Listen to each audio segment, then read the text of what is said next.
ह्यूंग के पीछे से आवाज आती है, ह्यूंग कमाल कर दिया। ह्यूंग पीछे पलट कर देखता है और बोलता है, तुम आ गए। ली बोलता है, ऑफ कोर्स मुझे तुम्हारी फाइट जो देखनी थी। ह्यूंग कहता है, हाँ हाँ जरूर क्यों नहीं। ली बोलता है, लेकिन सीरियसली तुम तो कमाल के हो, एक हार्ड मोड प्लेयर को भी सिर्फ एक ही अटैक में ढेर कर दिया। और ऐसा बोलते हुए ली एक आलू ह्यूंग को फेंक कर दे देता है। उसे कैच करते हुए फिर ह्यूंग बोलता है, ऐसे किसी कमजोर को हराने में क्या खास बात है।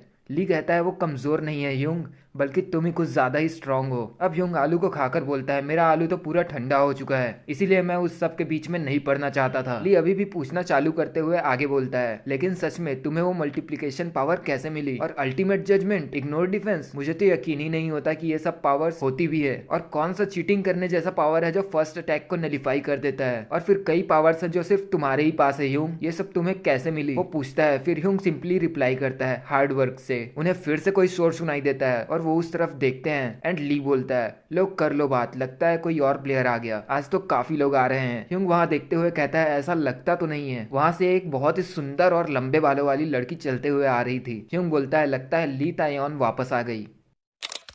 सो नेक्स्ट सीन में हमें देखने को मिलता है कि अपना मेन कैरेक्टर एक बड़े से हॉल में वॉक कर रहा होता है, जो कि काफी हद तक एक म्यूजियम की तरह लग रहा होता है। और वहां रखी चीजों को देखकर सोचता है कि यहाँ इंसानियत खतरे में है और इसे डेकोरेशन की पड़ी है। वो एक पॉट को देखकर सोचता है कि ये चीज मुझे अभी भी पसंद नहीं है। अभी अभी जब मॉन्स्टर्स बाहर झुंड में घूम रहे हैं, यहाँ सिर्फ एक ही इंसान है जो ऐसी बड़ी सी विशाल का तस्वीर को यहाँ ला सकती है, वो भी बिना किसी स्क्रैच के।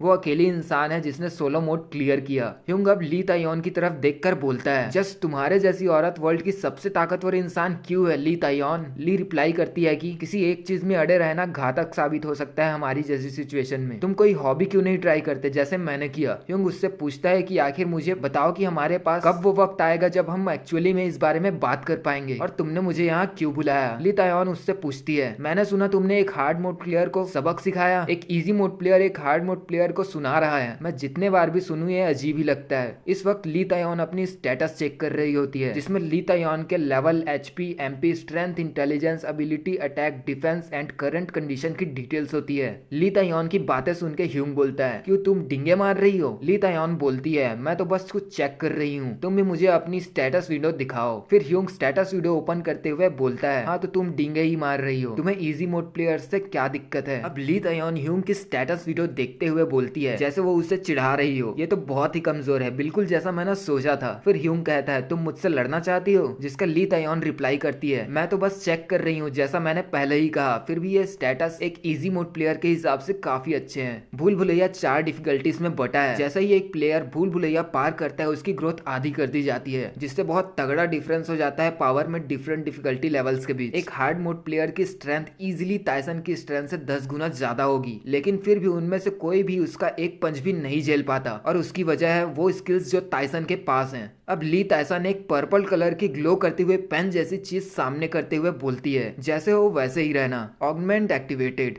Addition activated, perfect time activated, अगले अटैक का निशाने पर लगना पक्का है। ली तायोन ह्यूंग पर अटैक लॉन्च करते हुए सोचती है, डिफिकल्टी कोई भी हो, स्किल्स कमाए जा सकते हैं। ह्यूंग के पास एक ब्लास्ट हो जाता है, और जिस क्वालिटी के स्किल्स ताइसन के पास है, हमें देखने को मिलता है कि ह्यूंग पर इसका जरा सा भी असर नहीं हुआ है, और वो कहता है, तुमने ये किस लिए किया। Kong Taison complete नलिफिकेशन, Kong Taison को 0 डैमेज। ली तायोन रिप्लाई करती है, कुछ नहीं बस मन किया। Complete attack nullification, absolute judgement, exponential attack, simple time stop, क्या ही तगड़ी स्किल्स, तुम्हारे पास 200 स्किल्स हैं है ना। वो पूछती है, जिसका ह्यूंग रिप्लाई करता है, हाँ 230 के आसपास। ली तायोन पूछती है, तुमने कहा था ये वो स्किल्स है जो तुमने टावर में स्ट्रेटेजी के साथ खेलते हुए टावर पर हासिल किया था, हमें भी इसकी अच्छे से छानबीन करनी चाहिए थी जैसे तुमने करी, हमें जितना हो सके उतना स्ट्रांग बनने की कोशिश करनी चाहिए थी, ना कि बस जल्दी जल्दी भूल भुलैया पार करने की। ह्यूंग उसकी तरफ देखते हुए कहता है, किसे पता, वैसे भी अब वो सब बीती बातें हैं। ली तायोन कहती है, वेल ये जरूरी नहीं है, चलो अब वो सब छोड़ो, तुम तो कमाल के हो, हम शायद जीत जाते अगर तुम सोलो मोड खेलते। टाइसन की स्किल्स ताकतवर थी, पर उनमें से ज्यादातर अपने स्टेटस को अपने बेस की तरह यूज करते हैं। सिर्फ अगर तुम एक हार्ड मोड प्लेयर होते, नहीं अगर सिर्फ नॉर्मल मोड प्लेयर भी होते। दूसरे शब्दों में करंट टाइसन अपनी आधी स्किल्स को भी यूज नहीं कर सकता। ह्यूंग बोलता है, हम इसके बारे में बात करना बंद क्यों नहीं करते, अब पॉइंट पर आओ, तुम पहरा देकर वापस आई हो है ना। ली तायोन कहती है, अगली लहर बहुत जल्दी आने वाली है। ये सुन के ह्यूंग के एक्सप्रेशन चेंज हो जाते हैं, और वो बोलता है, मतलब हम गए काम से। एक लहर के दौरान मॉन्स्टर्स का बहुत भारी तादाद में अटैक होता है। जब भी ये होता है तब भारी संख्या में लोग मारे जाते हैं और हमारा इलाका छोटा हो जाता है। इंसानियत ने सॉल को खो दिया पहली लहर के दौरान, आधे हार्ड मोड प्लेयर्स मारे गए दूसरी लहर के वक्त, और हम सिर्फ एक छोटे से शहर को ही बचा पाए तीसरी लहर के वक्त, और अब चौथी लहर आने वाली है। यूं पूछता है कि वो कितने हैं, तो ली तायोन बताती है कि 2 S rank, 40-50 A rank, 500-600 B rank और एक अपोस्टाइल। यूंग थोड़ी टेंशन में पड़ जाता है। वो सोच रहा था कि 2 एस रैंक, वो जिसको हराने में ली तायोन को भी परेशानी हुई थी। हमारे पास हार्ड मोड प्लेयर्स की कमी है जो ए रैंक मॉन्स्टर्स से निपट सकें, और ऊपर से एक अपोस्टाइल जो कि एस रैंक मॉन्स्टर से भी ज्यादा ताकतवर होता है। लगता है हमारी हार फिक्स है। इसी बीच ली तायोन बोलती है, लेकिन हमें कम से कम कोशिश तो करनी चाहिए। टाइसन, तुम 2 एस रैंक से लड़ो। तो ह्यूंग कहता है, तुम मुझे मरने को कह रही हो? फिर ली तायोन कहती है, मुझे अपोस्टाइल से लड़ना ही होगा, और यहाँ सिर्फ तुम एक ही हो जो एस रैंक मॉन्स्टर्स को चुनौती दे सकता है। तुम्हें भी ये बात पता है। फिर ह्यूंग वापस बाहर के लिए गेट की तरफ जाते हुए कहता है, क्या झंझट है। अब ली तायोन उससे पूछती है, दूसरों को ये बताने जा रहे हो? ह्यूंग बोलता है, कम से कम उन्हें चांस तो मिलना ही चाहिए कि वो खुद को इमोशनली तैयार कर पाए। तुम क्या उन्हें बिना कुछ जाने ही मरने दोगी? ली कहती है, ये ज्यादा हैप्पी एंडिंग हो सकती है। लेकिन ह्यूंग उस बात पर एग्री नहीं करता और वहां से चला जाता है। ह्यूंग के जाने के बाद ली तायोन अपने मन में ही कहती है, टाइसन, तुम ताकतवर हो, अगर तुम हो तो तुम हमें जीत दिला सकते हो, बट तुम्हें पता है मैं एक डरपोक हूँ।